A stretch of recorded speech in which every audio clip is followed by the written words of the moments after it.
몇 주 전에 한 청년이 저에게 이런 질문을 한 적이 있습니다. 전도사님, 이 욥기를 읽다 보니까 이해가 안 되는 게 있더라고요. 이 욥기의 마지막 장에 보면 이 하나님이 욥을 위로해 주시고 다시 복을 주시잖아요. 양이랑 낙타랑 이 재산도 예전보다 더 많이 주시고요. 정확히 2배 주시죠. 그런데 자녀도 다시 주시는데 그게 욥한테 어떤 위로가 됐을까요? 여러분 어떠신가요? 예전에 죽었던 자녀가 다시 살아 돌아온 것도 아니고 예전에 죽었던 자녀의 수를 똑같이 맞춰 주셨다라고 해서 그게 정말 이 욥한테 위로가 되었을까요? 오늘 말씀은 이 청년의 질문에서 시작해 보고자 합니다. 제가 먼저 이 이야기를 드리는 이유는 저도 한 청년의 질문을 통해서 그냥 읽어왔던 이 욥기의 말씀에 대해서 다시 돌아보고 또 살펴보는 시간이 되었습니다. 어떻게 답변을 해줄 수 있을까? 어떻게 답변을 해야 이 하나님을 왜곡하지 않고 이 욥기란 이 성경 안에 들어있는 이 성경의 진리를 잘 전달할 수 있을까 하는 생각에 참 고민이 많았던 것 같습니다. 함께 질문에 대한 답을 풀어가므로 우리 욥기 안에 들어있는 이 성경의 진리와 우리의 생각보다 크신 이 하나님, 또 선하신 하나님을 다시 깨닫는 귀한 은혜의 시간이 되었으면 좋겠습니다. 다시 질문으로 돌아와 보겠습니다. 욥한테 재산을 이전보다 2배로 주시는 건 이 위로가 될 수 있을 것 같은데요. 이 잃었던 자녀의 자리를 다시 채워준다고 정말 위로가 될 수 있을까요? 절대 이 위로가 되지 않을 것입니다. 그리고 사실 하나님께서 다시 보상해 주시는 장면은 이 욥기의 전체 맥락과도 어울리지 않습니다. 이 욥기가 깨트리려고 하는 세계관은요, 그건 인과응보적 세계관입니다. 사실 인과응보, 이 원인과 결과에는 반드시 그에 합당한 이유가 있다. 상선벌악, 착한 사람에게 상을 주고 악한 사람에게 벌을 주는, 보통 사람들이 이 안정감을 느끼는 세계관입니다. 가령 이 노력한 만큼 결과를 기대한다. 잘 돼도 내 탓, 안 돼도 내 탓. 자업자득, 또 뿌린 대로 거둔다. 인생을 해석하기에 이런 것들만큼 편하고 간단한 세계관이 없습니다. 사실 우리도 나든 다른 사람이든 이 좋고 나쁜 일이 생길 때 내가 잘해서 복 받은 거야 라는 말을 한다든지, 내가 너 그럴 줄 알았다 라고 말한다든지, 이런 반응은 인과응보, 그러니까 원인이 있으니까 그런 결과가 나온 거 아니겠어? 라고 하는 세계관입니다. 이런 세계관은 이 성경에서, 특히 이 잠언에서 알려주는 세계관이기도 합니다. 이 욥기도 살펴보면 이 욥기에 나오는 친구들이 딱 이런 세계관을 가진 사람들임을 알 수 있습니다. 이 상심에 빠진 이 욥을 찾아와서 처음에 며칠 동안은 침묵하고 잠잠히 욥을 위로해 주는가 싶더니 이 뼈 있는 말을 이 세 친구가 던지고 갑니다. 무슨 이유가 있겠지. 잘 한번 생각해봐. 너한테 숨은 죄가 있는 거 아니야? 하나님이 어떤 분이시냐? 의인에게는 상 주시고 악인에게는 이 벌을 주시는 분이 아니냐? 욥기 8장 3절에서 4절 말씀 제가 읽겠습니다. 하나님이 어찌 정의를 굽게 하시겠으며 전능하신 이가 어찌 공의를 굽게 하시겠느냐? 내 자녀들이 주께 죄를 지었으므로 주께서 그들을 그 죄에 버려두셨나니. 욥의 친구 이 빌닷의 말입니다.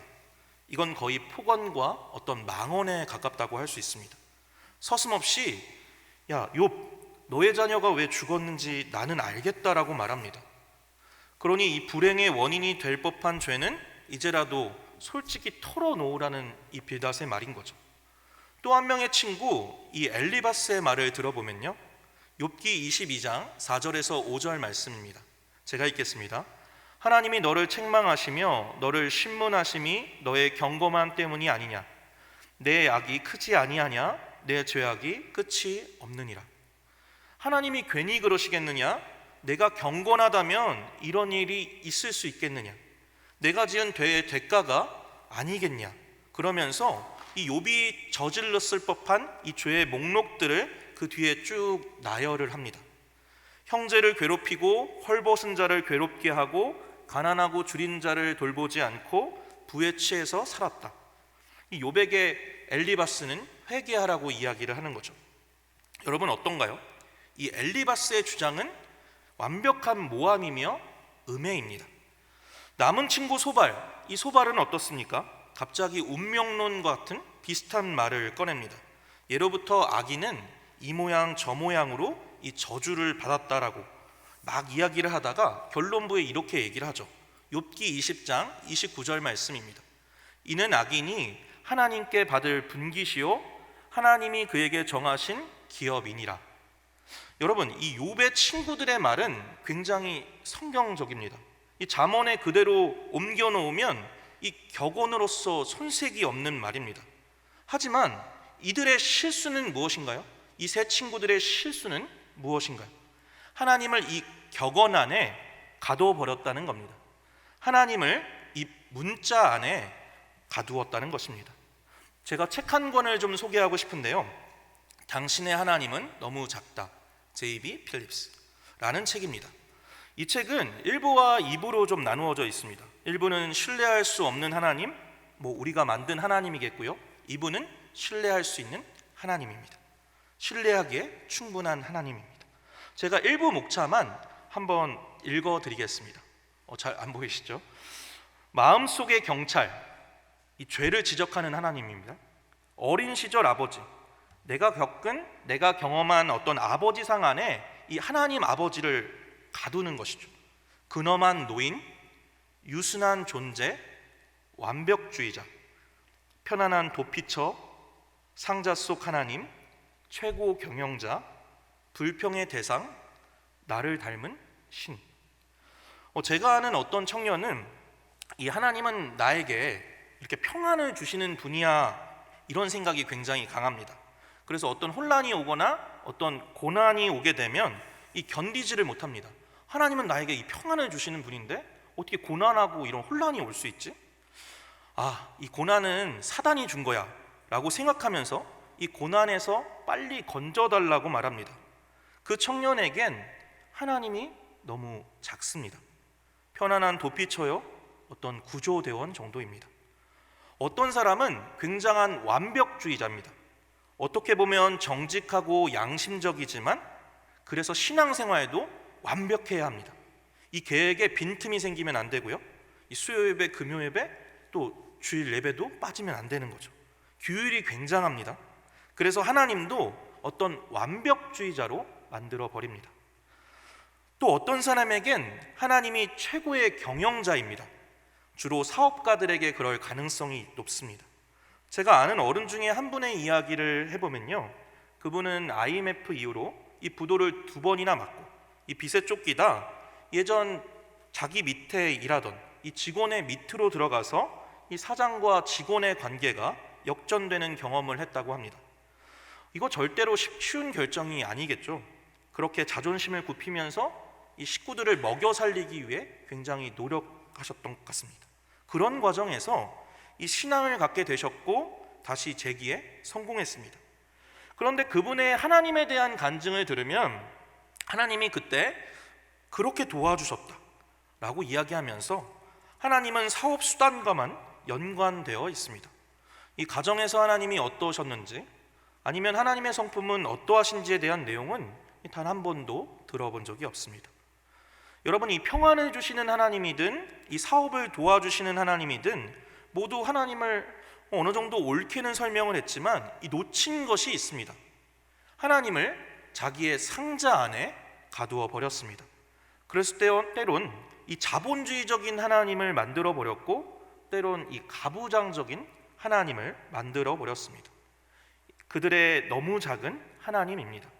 삶 전체를 맡기기엔 너무나 작은 신으로 만들어 버린 것이죠. 욥의 친구들의 하나님이 그랬습니다. 그들의 하나님은 너무 기계적입니다. 이 원인에 따라서만 반응하는 너무 작은 하나님인 것이죠. 여러분, 이 욥의 친구들이 놓친 것은 무엇일까요? 하나님이 예기치 못한 방식으로, 우리가 헤아릴 수 없는 방식으로 일하실 수 있다라는 점을 헤아리지 못했습니다. 그렇다면 이 욥은 문제가 없을까요?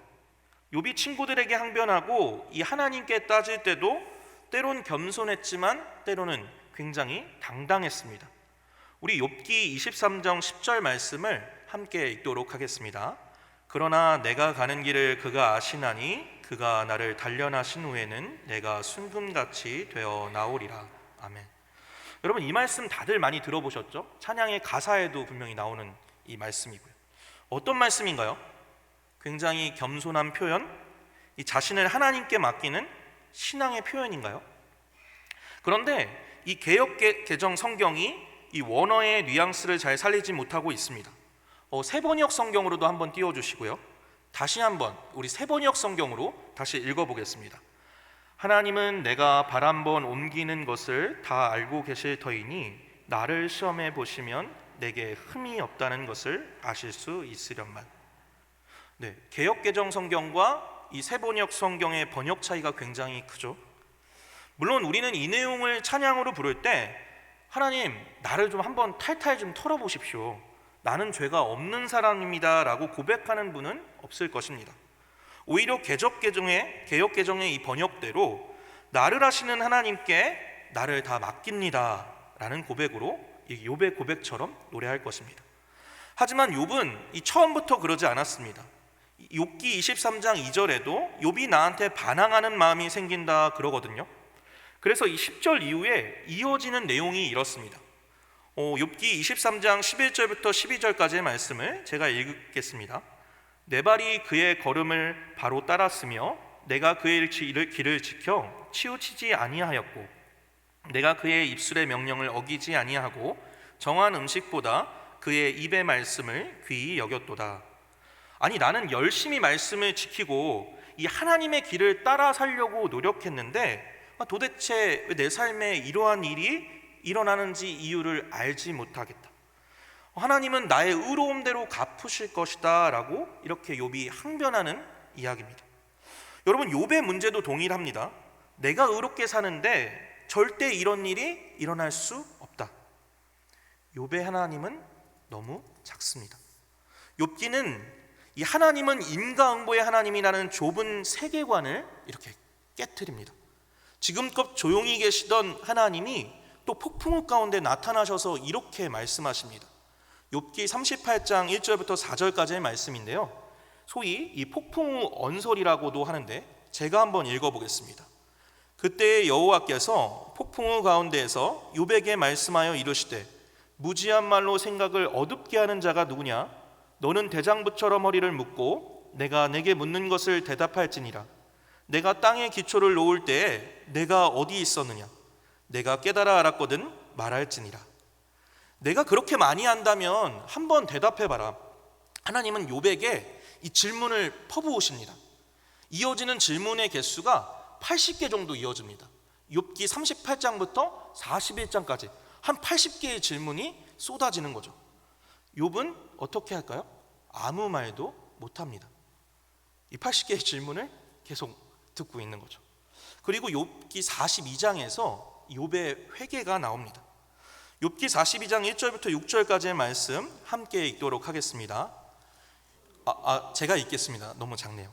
욥이 여호와께 대답하여 이르되 주께서는 못하실 일이 없사오며 무슨 계획이든지 못 이루실 것이 없는 줄 아오니 무지한 말로 이치를 가리는 자가 누구니까? 나는 깨닫지도 못한 일을 말하였고 스스로 알 수도 없고 헤아리기도 어려운 일을 말하였나이다. 내가 말하겠사오니 주는 들으시고 내가 주께 묻겠사오니 주여 내게 알게 하옵소서.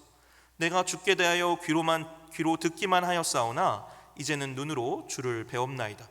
그러므로 내가 스스로 거두어 드리고 티끌과 제 가운데서 회개하나이다. 아멘. 욥은 이 하나님의 폭풍의 연설 가운데 자신의 너무나 작은 신관, 이 세계관이 폭삭 무너지는 걸 경험하게 됩니다. 욥기는 인과응보에 따라, 인과율에 따라 쉽게 이 하나님을 조작하고 하나님을 작게 만들려는 모든 시도를 깨트립니다. 그런데 재미있는 건 이 욥기가 줄곧 인과응보를 깨트려 놓고는 이 마지막에 가서, 마지막 42장에 가서 갑자기 선물처럼 이 재산이 회복된다는 것입니다.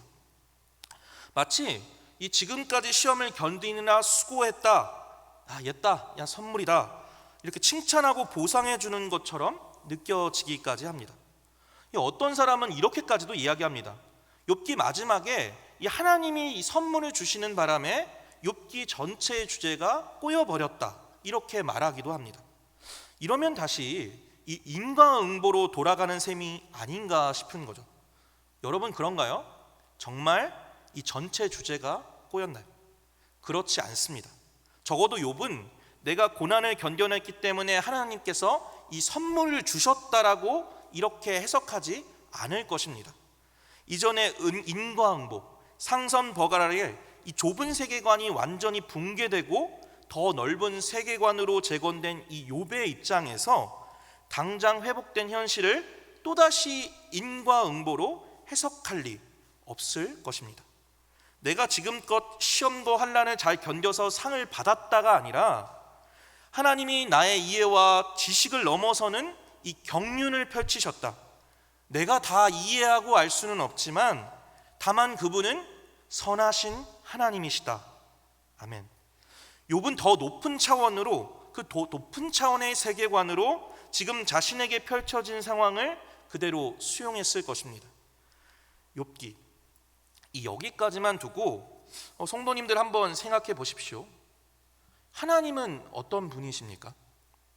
이 동의하지 않으실 분들이 있을지 모르겠지만 가만히 생각해 보면 성경이 보여주는 하나님, 적어도 욥기가 보여주는 하나님은 우리 세계관에선 별로 안전한 분은 아닌 것 같습니다.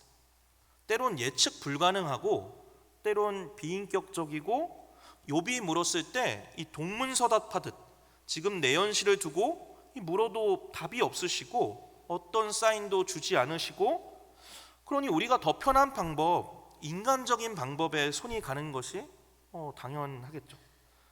여러분, 혹시 이 C.S. 루이스라는 기독교 극작가의 이름을 들어보신 적이 있을 텐데요. 유명한 저서로 이 순전한 기독교, 또 스크루테이프의 편지가 있습니다. 그분의 작품 중에 이 나니아 연대기라는 이 책이 있습니다. 이 책으로도 나왔고 영화로도 나왔어서 이 보신 분이 더러 있을 거라고 생각을 합니다. 거기에 보면 이 하나님을 상징하는 사자, 제 사자가 이름이 있죠. 이 하나님을 상징하는 사자, 이 아슬란이 나옵니다. 이 등장인물 중에 수잔과 이 루시라는 여자아이가 이 아슬란이, 저 사자가 안심해도 될 정도로 안전한 분이냐고 이렇게 물으니까 비버가 이렇게 대답을 합니다. 절대 안전하지 않다. 누가 안전하다고 그러냐? 라고 말하는 거죠. 그런데 그 뒤에 한마디를 덧붙입니다. 그분은 안전하지 않다. 하지만 그분은 선한 분이다. 아슬란은 절대 길들여지지 않는 분이고 절대 안전한 분도 아니다. 하지만 그분은 좋은 분이시다. 선한 분이시다. 저는 C.S. 루이스가 이 사자, 이 아슬란을 통해 그려낸 하나님의 성품이 너무 적실한 것으로 보입니다. 여러분, 욥이 만난 하나님이 정말 안전한 하나님입니까? 그분의 말씀을 따라가면 정말 내 인생에 어떠한 흔들림도 없습니까? 내가 그분의 말씀을 사랑하고 예배를 사랑하고 의를 행하면 내 인생의 이 순적함과 평안이 정말로 보장이 됩니까? 그렇다면 그 순적함과 이 평안을 경험하지 못하는 사람에게 무엇라 우리는 얘기해야 될 겁니까? 내가 하나님보다 더 사랑하는 게 있어서 그렇겠지. 네가 온전한 예배를 드리지 못해서 그렇겠지. 너의 인생에 뭔가 흠이 있겠지. 여러분, 오히려 그 말로 대변하는 하나님이 너무 작은 하나님이 아닐까요? 너무 기계적인 하나님은 아닐까요? 하나님은 안전하지 않습니다. 하나님은 예측 불가능하십니다. 어쩔 땐 당장 내 눈앞에 모아둔 재산이 더 든든해 보이고 뭐 연금이니 보험이니 그런 것들이 더 든든하게 느껴질 때도 있습니다. 하지만 이것 한 가지는 우리가 확실하게 말할 수 있습니다. 하나님은 선하십니다. 내가 생각하는 이 안전의 범위를 뛰어넘으실 만큼 하나님은 선하십니다. 아멘. 저는 그래서 이 하나님이 안전하지 않은 분이라는 사실이 위협으로 다가오지 않습니다. 하나님이 위험 부담 가득하고 모험을 즐기시고 이 안전하지 않은 분이라는 사실이 오히려 역설적이게도 저의 모험 같은 현실을 더 너그럽게 받아들일 수 있는 바탕이 되는 것 같습니다. 안전하지 않은 하나님을 신뢰하는 게 사실상 훨씬 더 위협적이고, 이 안전하지 않은 우리가 살아가는 이 세계 안에서 이 제 자신을 지켜가는 소중한 방법이 되고 있습니다. 내 현실을 두고 물어도 왜 답이 없으십니까? 혹시 구석으로 몰리고 있는 것 같은 마음을 느끼십니까? 그래서 하나님보다 더 확실한 어떤 안전을 찾고 계십니까? 여러분, 함께 신뢰할 수 있기를 바랍니다. 하나님, 우리의 세계관으로는, 우리가 어떤 제안해 놓은, 우리가 지정해 놓은 세계관으로는 안전한 분은 아니지만, 그분은 우리가 생각하는 이 안전의 범위를 뛰어넘으실 수 있는 능력의 하나님이시오 선하신 하나님이십니다. 여러분, 우리가 아직 이 본문에서 한 가지 해결하지 못한 것이 있습니다. 욥은 회복된 재산, 2배로 불어난 이 재산을 두고 하나님께서 상을 주셨다라고 생각하지 않았을 것입니다. 측량 가능한 재물이 아니라 측량할 수 없는 이 하나님이 내 삶에 간섭하고 있다는 사실에 위로를 받았을 것입니다. 그렇다면 자녀는 어떻게 생각해야 될까요? 잃어버린 자녀 10명의 자리를, 그것도 아들 7, 이 딸 3 조합까지 맞춰서 다시 채워주시는 게 어떤 위로가 될까요? 욥은 회복되었지만 여전히 이 상실의 문제는 회복되지 않았습니다. 이렇게 한번 생각해 보면 좋을 것 같습니다. 욥은 가축이 늘어날 때 이 위로를 받았을 것입니다. 하지만 자녀를 주실 때 위로도 받지만 의아했을 것입니다. 이 자녀는 2배로 주시지 않았기 때문입니다. 왜 열을 주시지? 이 짐승은 2배를 주셔놓고는 왜 자녀는 왜 2배로 안 주시지? 욥이 10자녀를 받고 위로를 받았겠는가? 힌트는 여기에 있습니다. 하나님은 욥에게 짐승처럼 자녀도 2배로 주실 필요가 없으셨습니다. 이 자녀는 죽었지만 죽지 않았기 때문입니다. 죽었지만 하나님 품에 안겨 이 죽지 않은 10명의 자녀가 있기 때문에 짐승을 2배로 주듯 이 20명을 더 주실 필요가 없었습니다. 10명만 주셔도 욥은 이전보다 이 2배의 자녀를 얻은 셈이기 때문입니다. 욥은 하나님께서 오히려 자녀를 10만 주셨기 때문에 안도할 수 있었을 것입니다. 내 자녀가 죽었지만 죽은 게 아니구나. 오히려 자녀 20명을 주셨다면 이전 자녀는 다른 짐승들처럼 영영 죽은 것이구나 생각했을 것입니다. 이 말씀을 정리하겠습니다. 우리 삶에는 수많은 해석되지 않는 삶의 순간들이 있습니다. 상실의 아픔이 있고, 또 고난 때문에 헉헉거리고, 세월이 약이지라며 그저 버티는, 이 시간이 지나면서 어떤 소강 상태로 접어들긴 하더라도 지난 그 일이 해석되지 않는 것들이 참 많이 있습니다. 화성에서 교회를 담임하고 계시는 어떤 목사님, 이 우울증과 공황 때문에 이 강남 유명 교회에서 담임 자리를 내려놓고 다시 재기하셨지만, 이 우울과 공황이 사실 지나친 자기애에서 비롯되었다는 걸 아는 데까지는 상당히 오랜 시간이 걸리셨다는 얘기를 들었습니다. 이 시간이 지나 이해되는 것도 있습니다. 하지만 이해되지 않는 것들이 더 많습니다. 이해되지 않는 걸 이해되게끔 이리저리 해석을 우리도 또 해보죠. 하나님이 이런 뜻이구나, 하나님이 이런 뜻을 가지고 계시구나. 하지만 오히려 이 하나님을 내 이해에 맞아떨어지는 하나님으로 혹시 축소하는 시도일 수 있습니다. 욥기의 질문입니다. 결코 우리 생각처럼 이 안전하지 않은 하나님, 이해되지 않은 이 하나님을 신뢰할 수 있겠는가? 까닭없이 찾아오는 고난에도 까닭없이 하나님을 신뢰할 수 있겠는가? 우리가 그분을 신뢰할 수 있는 이유는 단지 우리의 삶을 안전하게 하고 우리에게 평안을 주시고 우리의 삶을 잘되게 하시기 때문이 아니라, 하나님께서는 신실하시고 실수가 없으시며 선하신 하나님이시기 때문입니다.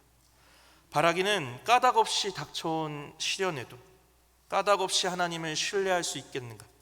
이렇게 물어오는 욥기의 질문에 욥처럼 더 넓은 품으로 신뢰할 수 있습니다. 주님은 선하시기 때문입니다 라고 고백하며 우리의 현실을 끊어 안을 수 있는 저와 여러분이 되시기를 주님의 이름으로 축복합니다. 주님, 우리 삶에 이해되지 않는 그 수많은 문제들 앞에서 주님의 선하심을 붙잡고 살아가길 원하오니 주여 우리를 긍휼히 여기시고 함께하여 주시옵소서.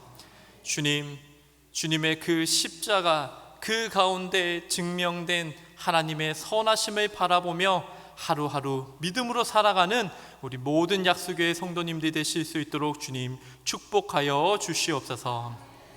이제는 우리를 위해 죽기까지 사랑하신 예수 그리스도의 은혜와 하나님 아버지의 그 크신 사랑과 성령님의 역사하시고 동행하심이 때로는 이해되지 않는 수많은 삶의 현실들 앞에서 하나님의 선하심을 붙잡고 살아가기로 결단하는 약수의 모든 성도님들 가운데 지금부터 영원토록 함께 하시기를 간절히 축원하옵나이다.